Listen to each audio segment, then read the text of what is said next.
Hello students, today we will talk about healthcare services. Now, in a way, this is the second part of our previous video on the role of the government in health.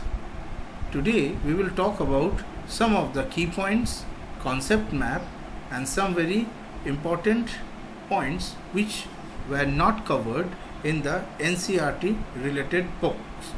Okay, so regarding healthcare services, let's first talk about health itself. According to the World Health Organization, you see, health is a state of complete physical, mental, and social well-being of an individual and society at large, and not merely the absence of disease or infirmity. So we must have three things are important: physical, mental, physical, mental, and social well-being. Now let's talk about the three of them. The three dimensions of health. First is physical health. As you can see over here, people exercising. It means a perfect and healthy body. This is mainly regarding our body. Next is health of our mind. So harmony and balance of the individual with the surrounding. And after that we have social health. A happy individual living in a happy society. Remember that people remain healthy if they have access to clean drinking water, clean air to breathe, adequate nutrition, and an active, stress-free life. Now regarding the policies of the government in healthcare, let us talk about few of them. The first is Universal Immunization Program. Well, it was launched in 1985, and this program is basically a vaccination program against preventable diseases like tuberculosis, diphtheria, polio, tetanus, pertussis, and measles. Next, we have the Pulse Polio program. Under this program, all children up to 5 years age are given 2 doses of oral polio vaccine at an interval of 6 weeks. See here, on 10th of November, we celebrate the World Immunization Day, and this is also known as Mission Indradhanush. Basically, this is here immunization program is being carried out for both pregnant women as well as children, and this provides protection from vaccine preventable diseases. And most importantly, these are administered in various government health centers and hospitals, and of course it is given free of cost. Vaccines are provided free of cost under the Universal Immunization Program. Now next, let us talk about another two programs. One is National AIDS Control Program. It was implemented by the government with an objective to reduce the spread of HIV infection. Next, we have the Pradhan Mantri Swasthya Suraksha Yojana. Under this scheme, institutes similar to All India Institute of Medical Science, New Delhi, shall be set up in 6 backward states, and another 6 existing institutions in other 6 states shall be upgraded to the level of AIIMS, New Delhi. Now, where do these activities, most of the vaccine related activities are being carried on? Well, you see, our government, it runs dispensaries and hospitals in rural and government areas. At the village level, small health centers, see for example this picture over here. This is one of the health centers in South India, this is in North India. Now, at the village level, small health centers work under the supervision of the primary health center. At the district level, a bigger level, there are district hospitals, and in cities we have large government hospitals.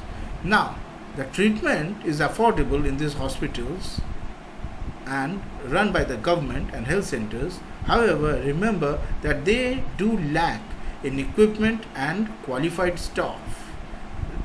Staff includes both nurses, doctors, and other staff as well.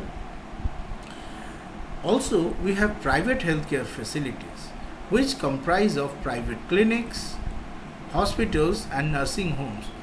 Look at the world-class facilities over here, and of course they do come at a cost, and that is they require a very large amount of money to be spent. They are owned by private individuals, of course, whose motive is not public welfare but rather to make money, profit for themselves, and so the treatment here is expensive and not in the reach of every citizen of India. Even private medicine shops are part of this system.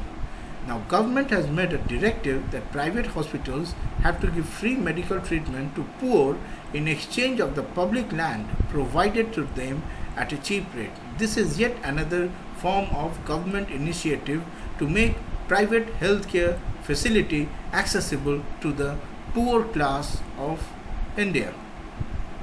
Regarding some of the private healthcare facility names, well, the leading ones are Apollo, Fortis, Max. They are some of the private super specialty hospitals. There are many more as well. Now, in spite of the government hospitals, people refer to go to the private hospital even if they find it hard to afford. The reason? There is lack of trust, and in the hope of better and faster recovery, they tend to sell their belongings for better medical facilities. Now, it is the duty of the government to provide good health care, and our government is still struggling in this regard. But the government has failed, and there is a long way to go before medical facilities reach everywhere. A nation can progress only when its citizens are healthy, and so this is one of the challenges of our present democracy, for the government to provide proper healthcare services to all class of citizens. Now, strengths and weaknesses of India's healthcare. Well, first is there is a wide gap between the rural and urban populations in its healthcare system. The rural population relies on alternative medicine and government rural health clinics. In contrast to urban centers, have private hospitals and clinics which provide quality healthcare but at a very large cost. Now, second is the need for effective payment mechanisms. You see, most Indian patients pay for their hospital bills and doctor's appointments with cash, and only 5% of the Indians are covered by the health insurance policies. The good news is that more and more Indians are now buying health insurance policies which can help them to get proper healthcare services even from the private sector, private facilities. Now, third point is that the basic primary healthcare and infrastructure regarding this. Well, India faces a growing need to fix its primary healthcare centers. For primary healthcare, the Indian government spends only about 30%. Well, this number changes depending on the budget of the year. So maybe sometimes it is 10%, sometimes 15, sometimes 8 or so. It depends on the country's healthcare budget for the year. Well, we need to improve on buildings of rural clinics and also provide skilled medical persons at these clinics. Regarding pharmaceutical sector, well, India's pharmacy industry is growing because of the aging population, rising incomes of the middle class, and the development of the primary healthcare facilities. So, in a way, this is the mind map of the entire NCERT chapter. The role of the government in health. We have talked about healthcare in India and healthcare and equality. Regarding healthcare in India, we have the private healthcare and public healthcare. Again, we have talked about in my previous video the Kerala approach and the Costa Rican approach. Now, some very important key points to remember. Public healthcare. Well, public services. Well, they are basically an activity or service that is meant for all people in the country and is mainly organized by the government. This includes schools, hospitals, telephone services, etc. People can demand these services and also raise questions about their non-functioning. Why? Well, because this is democracy. Next, private services. It's an activity or service that is organized by an individual or company for their own goal.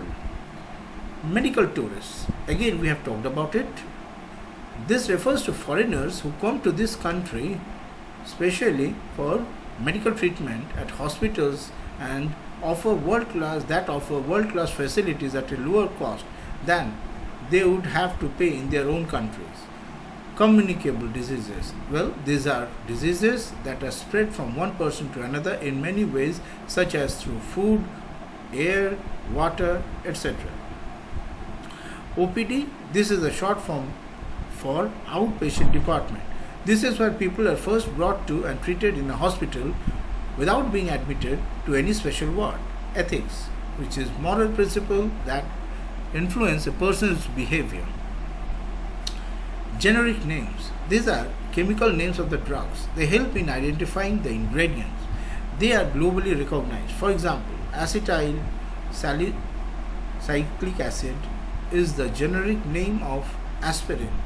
Now, so let me again talk about some of the important salient features. You can see for yourself over here. I have just written it for the sake of revising the chapter, role of government in healthcare. Okay. So with this, we have now completely covered this healthcare chapter. Happy reading. If you have any questions, do write in the comment box.